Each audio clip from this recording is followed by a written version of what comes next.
brought to you by V-Guard. તરફ રાજ્યભરમાં સીલિંગની પ્રક્રિયા ચાલી રહી છે। તમામની વચ્ચે વડોદરાથી સમાચાર મળી રહ્યા છે કે ત્યાં સીલિંગની પ્રક્રિયા જે થઈ રહી છે તેની વચ્ચે આ પ્રક્રિયાને હળવી બનાવવામાં આવે તેને લઈને ચોક્કસ અત્યારે એક સેલની રચના કરવામાં આવી છે। મંજૂરીની પ્રક્રિયાને સરળ બનાવવા માટે વિશેષ સેલની રચના કરવામાં આવી છે।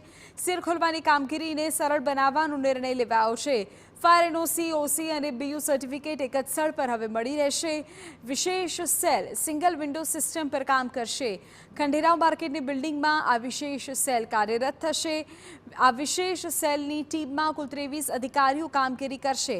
અત્યાર સુધી પાલિકાએ 4000 એકમો સીલ કરી દીધા છે।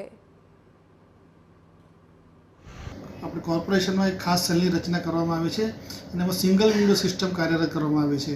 એટલે જે મિલકતના માલિક કે સંસ્થાના માલિક પોતાની મિલકતમાં ફાયર એનઓસી છે કે કેમ અને ફાયર એનઓસી ન હોય તો એના માટેની જરૂરી પૂર્તતા કરે, બીયુ પરવાનગી ના હોય તો એના માટેની પણ જરૂરી પૂર્તતા કરે અને પૂર્તતા સાથે અને જરૂરી આધાર પુરાવા સાથે અને એક બાંહેધરી પત્રક સાથે એફિડેવિટ કરી અને એ સિંગલ વિન્ડો સિસ્ટમ બનાવે છે।